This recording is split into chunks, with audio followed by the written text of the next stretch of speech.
자, 오늘 본문의 말씀의 주인공인 사도 바울은 오늘 본문 말씀 속에서 행복한 사람이란 어떤 사람인가, 우리 그리스도인들이 행복하다라고 말할 때 그 행복의 기준이 무엇이어야 되는지에 대해서 우리에게 가르쳐주고 있어요. 바울은 흔히 세상에서 말하는 행복의 모든 조건을 다 가지고 있는 사람이었습니다. 그는 날 때부터 금수저 물고 태어난 사람이죠. 평생 살면서 예수님 만나기 전까지요, 돈 걱정 없이 살았던 사람입니다. 게다가 그는 당시 세계 어디를 가든지 인권과 권리에 대해서 보장받는 로마 시민권을 가지고 있는 사람이었습니다. 그는 유대인이었지만 워낙 아버지가 돈이 많은 사람이었기 때문에 돈을 주고 로마의 시민권을 살 정도로, 그 정도로 재력이 있는 그런 가정이었고 또 권력도 가지고 있는 집안이었습니다. 게다가 당시 헬라 철학의 최고의 스승이었던 필로의 제자로서 그는 공부를 할 수 있었고, 유대인으로서는 가말리엘이라고 하는 큰 스승 밑에서 제자로 유대 율법을 공부했던 사람입니다. 그러니까 당시 유대인들 가운데에서는 최고의 학문을 공부한 사람이었고 석학으로 인정을 받고 있는 인물이었다는 거죠. 그리고 그는 사회적으로 존경받는 인물이었습니다. 출세가 보장되어져 있는 사람이었고요, 종교적으로 볼 때에도 자기의가 굉장히 충만했던 사람입니다. 자, 여러분, 이 정도 되면 뭐 정말 세상에서 남부러울 것도 없는 모든 좋은 조건을 다 가지고 있는 인생 아닙니까? 근데 여기에 하나가 더 플러스, 어느 날 그의 인생에 예수님께서 찾아오셨습니다. 예수님을 만났어요. 모든 걸 다 가진 사람이어서 그러지 않아도 부러운 사람인데 거기다가 예수님까지 만난 겁니다. 뭐 더할 나위 없이 그는 행복한 사람인 거죠. 그런데 여러분, 그는 예수님 만나고 난 이후에 지금까지 자기가 누려왔던 모든 것들을, 세상 사람들이 내가 가지고 있는 걸 다 부러워했던 그 부러움을 샀던 모든 것들을 전부 내려놨습니다. 심지어는 배설물처럼 여겼다 그랬어요. 모든 걸 스스로 포기한 겁니다. 억지로 빼앗긴 것이 아니라 스스로 그 모든 것들을 전부 포기했습니다. 왜냐하면 나는 이제 예수님 한 분이면 족하기 때문에. 오직 예수, 오직 복음, 나는 그것으로 충분하다. 그에게 있어서 행복의 조건은 오직 예수, 오직 복음이었습니다. 그보다 더 중요한 것이 없습니다. 그보다 더 소중한 것이 없습니다. 그러기에 내가 당연히 누릴 수 있는 권리였고 내가 당연히 누릴 수 있는 것들이었지만 그것들을 내려놨습니다. 그것을 내려놓을 때 내가 가지고 있는 예수 그리스도, 내가 가진 복음의 그 가치가 훨씬 더 귀한 가치를 갖기 때문이었죠.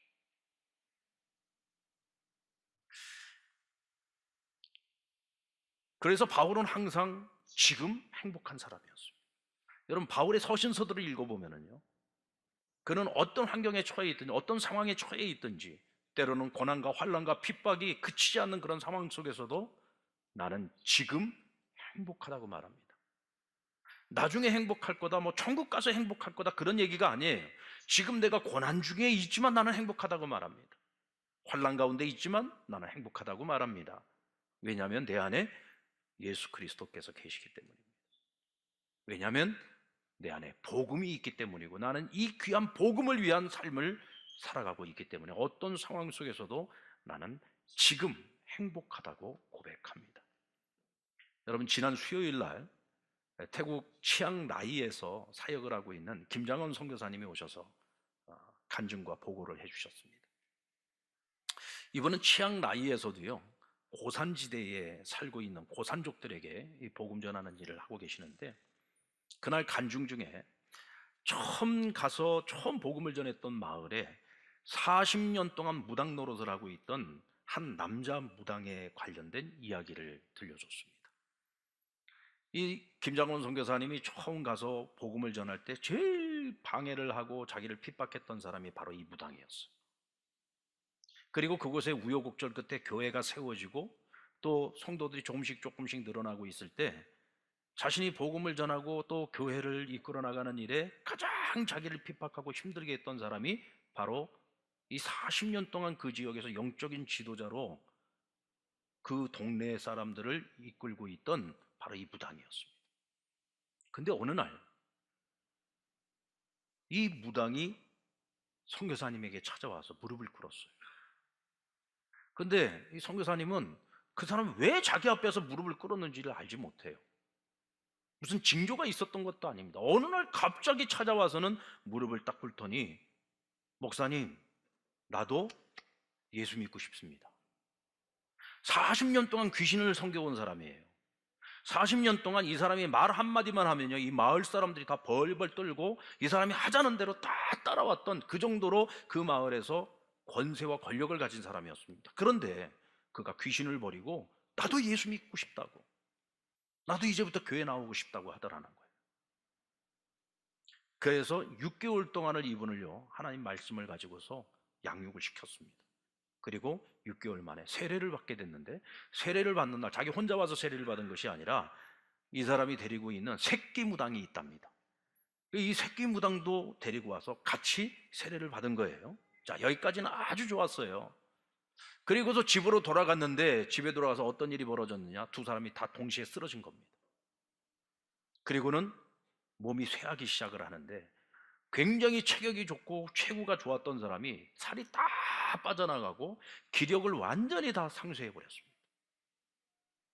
심지어는 스스로 화장실을 갈 수 없을 정도로 몸이 완전히 망신창이가 돼버린 거예요. 그 모습을 보면서 동네 사람들이 하나같이 손가락질을 합니다. 저 귀신 섬기던 사람이 하나님 섬긴다고 하다가 저렇게 몸이 다 망가지고 말았다고. 말 한마디면 그 동네 사람들이 전부 벌벌 떨었던, 권세를 누렸던 사람이 이제는 그 마을 사람들에게 손가락질을 받게 되었어요. 그리고 교회에 나오고 있던 성도들조차도 저거 봐라, 귀신 섬기다가 하나님 섬겼더니 저렇게 사람이 망하지 않았냐. 그리고는 하나님을 떠나기 시작했어요. 교회를 떠나기 시작했습니다. 선교사님의 마음이 무너지기 시작하는 거죠. 하나님 대체 뭐 하자는 겁니까?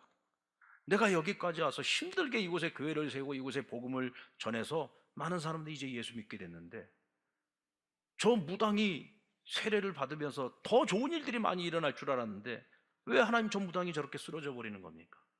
저 사람이 쓰러지면서 이제는 내가 지금까지 해왔던 모든 일들이 다 숲으로 돌아가는 것 아니냐. 하나님 너무 원망스러운 거예요. 그러던 어느 날 이 무당에게 찾아갔어요. 신방을 간 거죠. 보니까 너무 처참하더라는 거예요, 그 모습이. 그래서 물었습니다. 당신 예수 믿은 거 지금 후회하고 있지 않냐? 당신이 예수 믿고 세례받지 않았으면 이런 일도 생기지 않았을 거고, 지금도 여전히 건강한 풍채를 가지고 지금도 권세 있는 모습으로 살아갈 수 있을 텐데, 당신 예수 믿어가지고 이렇게 병들고 모든 걸 다 잃어버렸는데 후회하지 않냐? 혹시 다른 사람들처럼 당신도 과거의 모습으로 돌아가고 싶지는 않은가? 물어봤어요. 그랬더니 전혀 뜻밖의 대답을 했습니다. 아닙니다, 아닙니다. 무슨 소리입니까, 목사님? 저는 40년 동안 귀신을 섬기면서 단 하루도 마음 평안한 날이 없었습니다. 늘 죄와 사망에 대한 두려움 때문에 하루도 편한 날이 없었다는 거예요. 그런데 예수님을 영접하고 세례를 받고 난 이후에 비록 내 몸은 이렇게 다 무너졌는지 모르지만 제 마음은 얼마나 평안한지 모릅니다. 제가 다시 일어나지 못하고 이대로 죽는다고 할지라도 저는 주님을 떠나지 않을 겁니다. 제가 조금 더 갖다 붙인다면 찰떡같이 예수님만 붙들고 살 겁니다.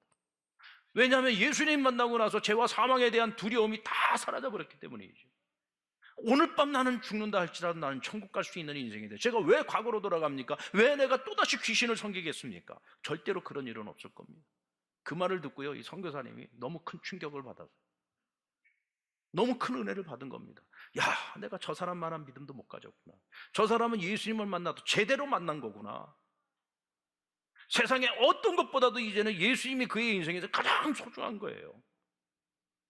복음이 가장 중요한 거예요. 구원이 가장 중요한 거예요. 그거보다 더 중요한 것이 없어요. 내가 그래서 오늘 이대로 죽는다고 할지라도 나는 후회하지 않는다는 거예요. 여러분, 이것이 진짜 믿음 아닌가요? 예수님께서 비유로 말씀하신 것 중에 밭에서 나베밭에 가서 열심히 일을 하다가 그 밭에서 보화를 발견한 한 농부의 이야기를 해줬습니다. 이 농부는 가난한 사람입니다. 그래서 남의 밭에 가서 일을 하는 사람이었어요. 근데 밭에서 일을 하다가 밭에 감추어져 있는 보화를 발견을 한 겁니다. 근데 이것은 남의 밭이잖아요. 그러니까 이 보화를 내가 가지려면 어떻게 돼요? 이 밭을 돈 주고 사야지 되는 겁니다. 이 사람이 어떻게 했어요? 자기가 가진 모든 소유를 다 팔았습니다. 그것만 가지고서 이 밭을 살 수 있었을까요? 그랬다면 남의 밭에 가서 일하지 않았겠죠. 대출 받아가지고 그 밭을 샀습니다. 그 밭을 사는 그 순간에 그 밭에 있던 보화는 누구의 것이 돼요? 내 것이 되는 거죠. 이 사람이 왜 가진 소유를 다 팔고 대출까지 받아가지고 이 밭을 산 겁니까? 보화를 발견했기 때문인 거죠. 왜 바울이 모든 것을 버리고 오직 예수, 오직 복음, 이것을 행복의 기준으로 삼고 나는 지금도 행복하다고, 어떤 고난과 환난 속에서도 나는 예수를 인하여 고난당하고 예수로 인하여 환난당하는 걸 난 기쁘게 여기고 난 지금 행복하다고 고백할 수 있었던 걸까요? 예수가 보아임을 알았기 때문에, 예수님이 내 인생의 최고의 복음, 기쁜 소식임을 알았기 때문이죠. 그래서 기꺼이 이전에 누려왔던 모든 것들을 내려놓을 수 있었던 겁니다. 여러분, 바울이 구원을 얻은 것처럼 저와 여러분도 구원을 얻었습니다. 아멘. 우리가 어떻게 구원을 얻었습니까? 바로 예수님 때문에 구원을 얻은 거잖아요. 예수님이 우리에게 구원을 선물로 주셨습니다.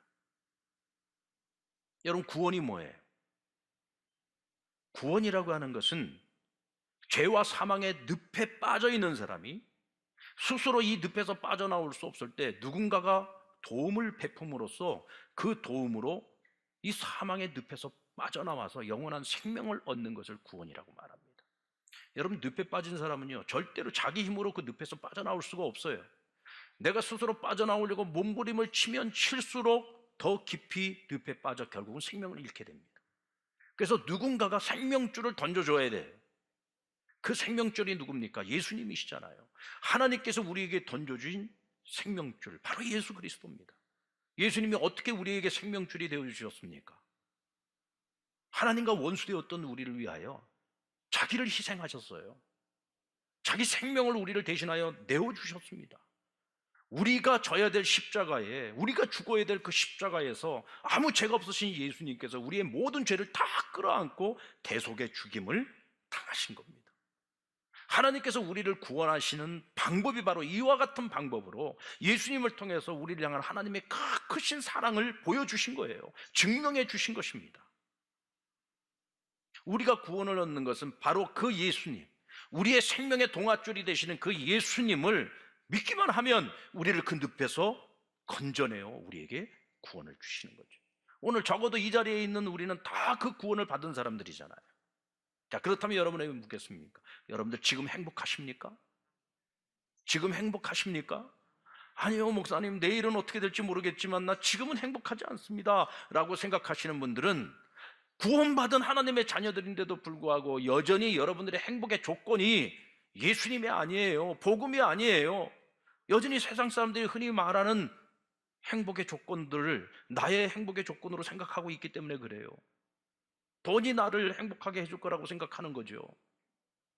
명예, 권력, 사람들이 나를 알아봐주고 인기를 얻는 것, 이런 것들이 나를 행복하게 해준다고 생각하는 거죠.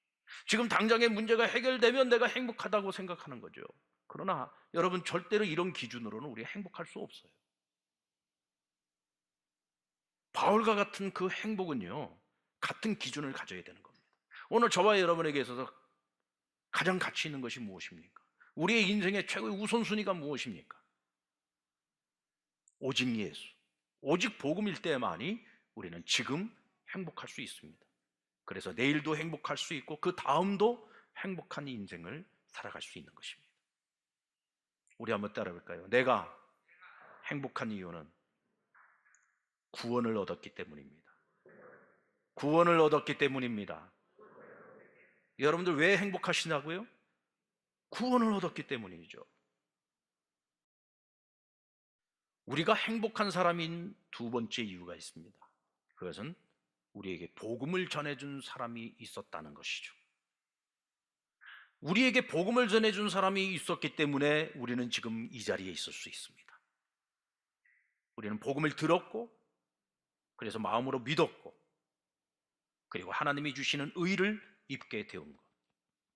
만약 지금까지도 누군가가 나에게 복음을 전해주지 않았다면 우리는 지금도 여전히 죄와 사망의 문제를, 심판의 문제를 해결하지 못한 겁니다. 그런데 오늘 우리가 세상을 떠나면 하나님 앞에 서야 됩니다. 하나님 앞에 섰을 때 여전히 죄 문제도 해결하지 못했고, 하나님 앞에 섰는데 여전히 심판의 문제를 해결하지 못했습니다. 그렇다면 하나님 앞에 서 있는 그 자리가 얼마나 두렵고 떨리고 무서운 자리겠습니까? 근데 감사하게도 우리는 이미 이 모든 것을 다 알고 있고, 하나님의 심판 앞에 섰을 때에 우리가 왜 심판을 받지 않고 하나님 나라 천국 문을 열고 들어갈 수 있는지를 우리는 다 알고 있는 사람들입니다. 왜요? 누군가가 나에게 그 복음을 들려줬기 때문입니다. 부모님이 들려줄 수도 있는 것이고, 선생님이 들려줄 수도 있고, 친구가 들려줄 수도 있고, 목회자들을 통해서 들을 수도 있는 것이고, 어쨌든 여러분들이 교회에 나올 수 있도록, 여러분들 신앙생활을 시작할 수 있도록, 여러분들이 복음을 들을 수 있도록 처음 여러분들이 이끌어 주었던 그 누군가가 있어서 우리는 행복한 사람들인 겁니다. 여러분들 행복하십니까? 우리는 나에게 복음을 들려준 그들에 대하여 고마운 마음을 가져야 됩니다. 오늘 우리 다음 세대들도 지금 이 자리에 많이 있는데요, 우리 부모님 손잡고 오늘 와서 이 자리에서 지금 예배를 드리고 있는 우리 믿음의 다음 세대들이 있어요. 우리 친구들은 정말 내가 이 세상에서 가장 행복한 사람이라는 사실을 깨달아야 돼요. 그리고 우리가 행복한 사람인 이유, 복음을 전하는 아름다운 발을 가졌기 때문입니다. 자, 우리 15절 말씀을 같이 한번 읽어볼까요? 15절 말씀 시작. 보내심을 받지 아니하였으면 어찌 전하리요? 기록된 바 아름답도다. 좋은 소식을 전하는 자들의 발이요 함과 같으니라. 여러분들은 모두가 다 하나님의 자녀요, 구원받은 사람들, 행복한 사람들입니다. 그런데 하나님께서 여러분들을 그렇게 택하신 이유는 여러분들을 보내시기 위함입니다. 누구에게 보내요? 복음을 듣지 못한 사람들, 아직도 구원받지 못한 사람들, 아직도 세상에서 방황하고 있는 사람들, 하나님께서 그들에게 여러분을 보내어서 여러분들이 가지고 있는, 여러분들을 행복하게 만들어준 바로 그 복음을 전하라고 하나님께서 우리를 택하여 보내주신 겁니다. 하나님께서 우리를 믿지 않는 세상 속으로 보내면서 말씀하십니다. 복음을 전하는 너희의 발은 아름다운 발이다. 너희의 발은 아름다운 발이다.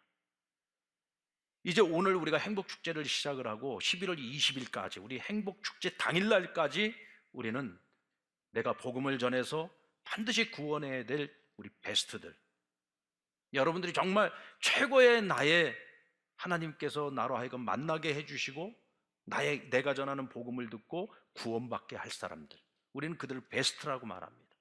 그 베스트들을 내 마음에 정하고 우리는 그들을 위해서 기도하고 그들과 관계를 맺고 그들을 교회로 초청을 하고 복음을 전할 겁니다. 하나님께서 우리에게 주신 기회예요. 9주 동안 이루어지는 이 시간은 오직 하나님이 우리에게 복음 전하라고 주신 그 사명을 감당하기 위해서 우리가 최선을 다하는 기간입니다. 이 기간 동안 우리의 발걸음이 얼마나 아름다운 발걸음이 될 것인가라고 하는 것은 오늘 저와 여러분이 하기 나름인 거죠. 이 일을 위해서 교회가 모든 걸 다 준비했습니다. 먼저 행복 전도 학교를 준비했습니다. 매일 나오는 게 아닙니다. 우리가 9주 동안 단 하루 하는 겁니다. 단 하루 이 행복 전도 학교에 나와서 우리가 어떻게 전도를 해야 될지, 복음을 전하는데 복음을 어떻게 전할 것인지를 여러분들에게 가르쳐드리고 서로 같이 실습도 하고, 그래서 정작 여러분의 삶의 자리에서 내가 마음에 정한 베스트에게 어떻게 복음을 전할 수 있는지를 다 가르쳐드리고 지도해드릴 겁니다. 오늘 광고 시간에도 말씀드렸습니다만 여러분들 1층에 내려가면은요 아주 예쁘게 생긴 나무 상자로 만들어진 목꽂이가 있습니다. 저는 목꽂이가 뭔가 했더니 사람들이 어떤 일을 할 때 함께 모여드는 것을 목꽂이라고 한다 그러더라고요. 왜 그곳에 모여드느냐? 그곳에 전도를 하는데 필요한 모든 물품이 전부 서랍 안에 들어 있습니다. 여러분들 와서 보고 예쁘다 하고 그냥 지나갈 것이 아니라 그 안에 있는 상자를 열어봐야 돼요. 상자를 열어보면은요, 그 안에 내가 전도하는 사람에게 주어야 될 전도지도 있어요. 전도지를 딱 보면 굉장히 촌스럽습니다. 전도지 여러분들 한번 보셨나요? 지난주에 주보에다가도 여드렸잖아요. 전도지를 딱 보면 굉장히 촌스럽습니다. 그런데 끝까지 읽어보십시오. 끝까지 쭉 나가다 보면 맨 마지막에 여러분들이 아주 익숙한 얼굴이 나옵니다. 그곳에 제 얼굴이 있습니다. 보면서 은혜를 못 받다가도 그 사진을 딱 보는 순간에 은혜가 확 밀려올 겁니다. 여러분들, 전도지를 많이 활용하십시오. 그곳에 전도지가 끊이지 아니하도록 계속 채워드릴 겁니다. 전도용품들, 그곳에 휴지도 넣어드릴 거고요, 물휴지도 넣어드릴 거고, 그곳에 맛있는 건빵도 넣어드릴 거고, 거기다가 또 우리 이 시간 칫솔도 넣어드릴 거고, 다양한 선물들을 그 안에다 계속 채워놓을 겁니다. 여러분들이 마음만 먹고 내가 복음을 전하고자 하는 열심만 있으면 누가 가장 그 전도용품들을 잘 사용할 것인가? 40일 연속 기도회가 이제 내일부터 시작됩니다. 여러분, 40일 연속 기도회를 통해서 수많은 중보 기도자들이 여러분들이 복음 전하는 일을 위해서 열심히 기도해드리고, 여러분들이 써서 내는 베스트들을 위해서 계속해서 기도해드릴 겁니다. 바자회를 통해서 여러분들이 전도하고 있는 분들이 교회 뜰을 밟을 수 있도록 기회를 창출해 드리는 겁니다. 바자회를 잘 활용하십시오. 또 복음을 전하는 우리가 먼저 은혜를 받아야 되지 않습니까? 우리가 먼저 행복해야 되잖아요. 그래서 여러분들을 위해서 찰떡부흥회를 준비했습니다. 그리고 다니엘 기도회를 통해서 초신자들도, 아니 베스터들도 와서 그 말씀을 들으면서 큰 은혜를 받을 수 있도록 모든 예배를 준비해 놓았습니다. 사랑의 우물 파기를 통해서 제3세계 어려운 나라에 우리가 우물을 파고 그들에게 물은 생명이지 않습니까? 생명을 나누는 일을 하고, 생명 나눔 음악회도 우리가 함께 열어서 많은 이들이 교회가 어떤 일들을 하고 있는지 도전받을 수 있도록 우리가 기회를 드릴 겁니다. 자, 이 모든 것들을 누가 준비해요? 교회가 다 준비해 드립니다.